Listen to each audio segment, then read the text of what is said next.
Hello, Daryl Jones, retired annuitant with fire prevention. We're going to be doing an educational occupancy today. I'm going to take you through several different portions of a school so you can see how to do your engine company inspection if it involved an educational occupancy. Starting off today, we're going to be looking at the auditorium. Now, as all occupancies, when we're looking at our exit signs, we want to make sure the doors operate. In a large auditorium, you might have 3, 4, 5 exit doors. It's important that each time you do that inspection, you fully open those exit doors and make sure they open the way they want to. At times, people come in one and they go out one, so one over time starts to settle. If you don't check it, it doesn't get checked. Let's check these doors.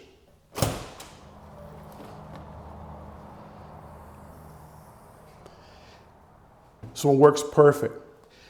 The other piece of it is we're going to look at what would be an obstruction in your egress path. Now, this egress corridor is with 2 3-foot doors. We call it a 6-0 opening. Because of that, there's not going to be allowed any type of obstructions in this egress path. Here, you have your fire extinguisher cabinet. There's not supposed to be anything in front of it, but yet we have these bollards here. We also have 1 row of seats that they've left here. This would be something on your engine company report that you would write as an egress obstruction. So with our educational occupancies, there's going to be a B portion, the office. There's going to be the A portion, like this auditorium. There may be some areas like the electrical rooms and the automotive shop that would fit into other categories. One of the things we're looking at with this is making sure that these egress doors all operate. So just like we opened that one door, we want to check each of these doors around here for settling, for damaged hardware, for any of the illumination from the exit signs not working properly. We're on the stage in the auditorium. To get larger pieces of set pieces in, they have roll-up doors. This one is about 20 feet tall and 8 feet wide. They have a periodic testing frequency that the doors had to be drop tested so that they continue to provide the fire protection element from the next area. So you want to make sure you see that that tag is on there. In this particular case, the tag is not on this door. Doesn't mean it wasn't tested, it just didn't tag it. When we talk about egress, the exit sign usually identifies your egress path. You have a floor level egress path here for the audience, but also for the performers from the stage, they also have an exit door. Let's look at the violation, even though it doesn't have the exit sign visible here, that is provided in this path.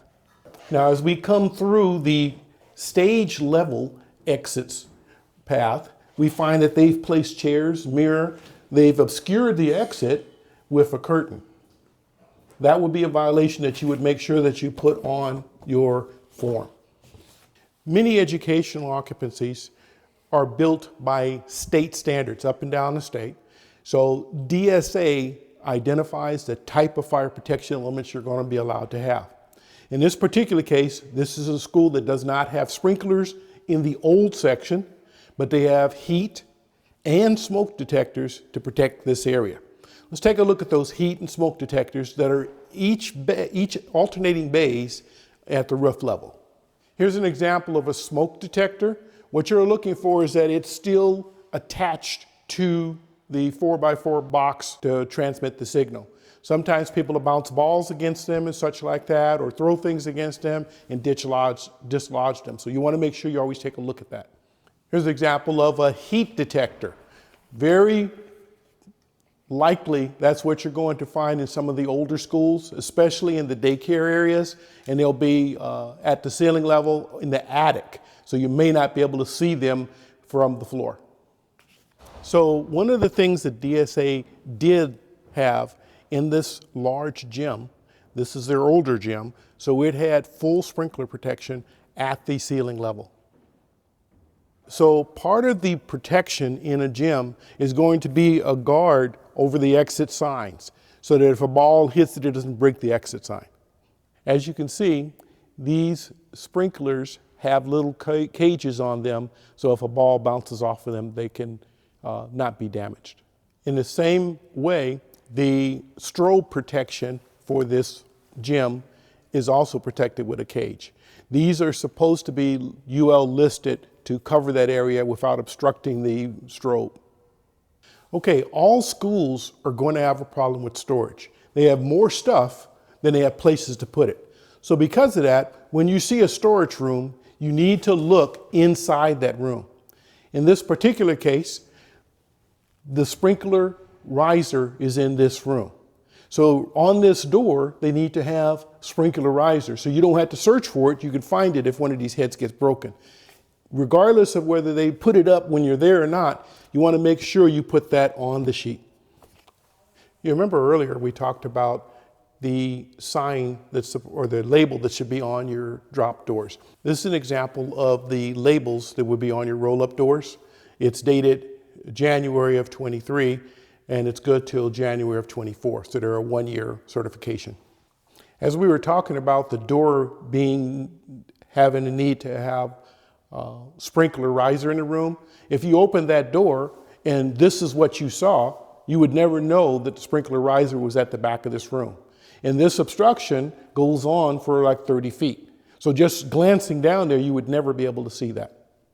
So you notice we have our fire access 20 foot or more wide.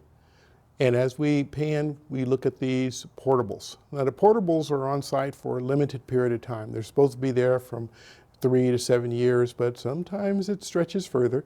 Because of that, they have a limited fire alarm. They'll have a horn on every other building just to alert that the fire alarm is going off.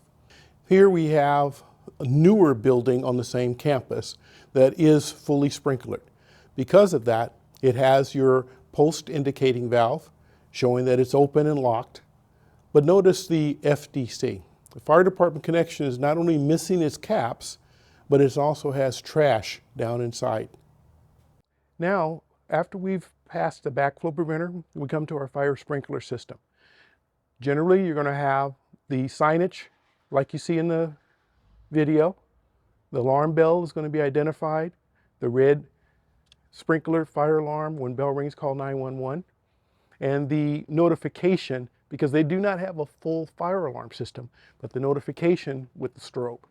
Okay, now looking at your sprinkler riser, you're going to start out making sure that the hydraulic calc plate is on the riser. Sometimes if these are exterior, they get worn, you can't read it anymore, they need to be replaced.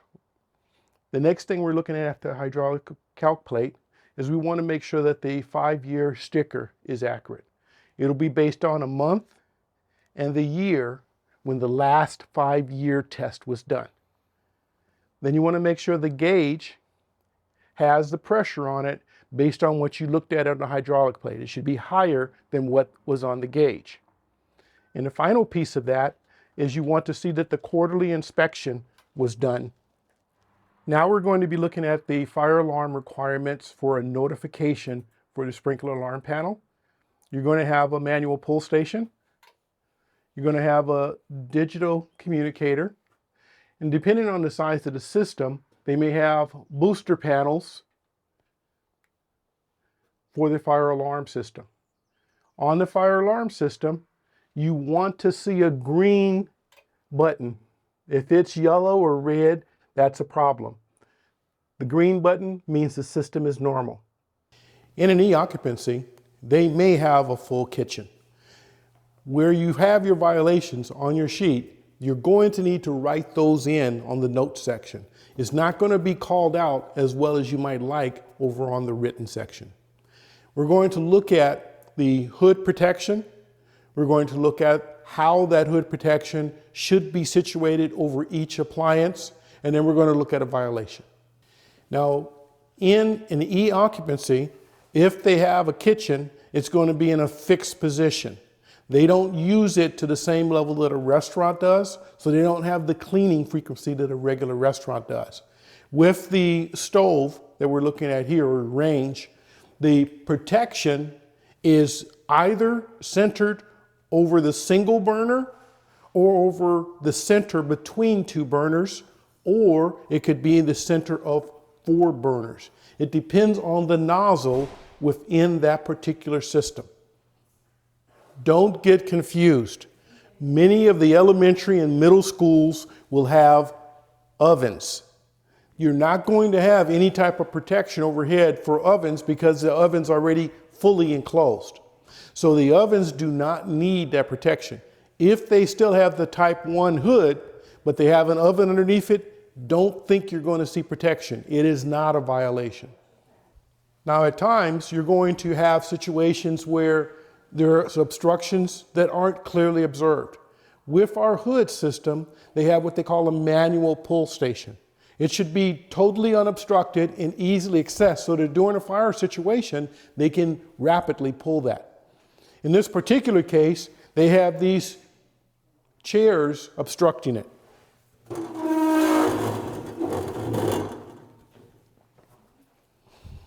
The manual pull station has a cover over it so that somebody doesn't maliciously pull it.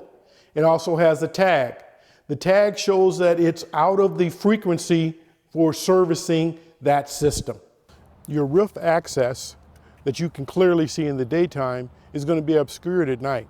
So the access to it from the interior of the building should be labeled roof access so it can be easily found. On education and occupancies, they're going to have one address that's going to cover several buildings on the same site. The way they identify those buildings is usually with a letter on the building. Ideally, we try to get them to put the letter on the incoming side for fire apparatus.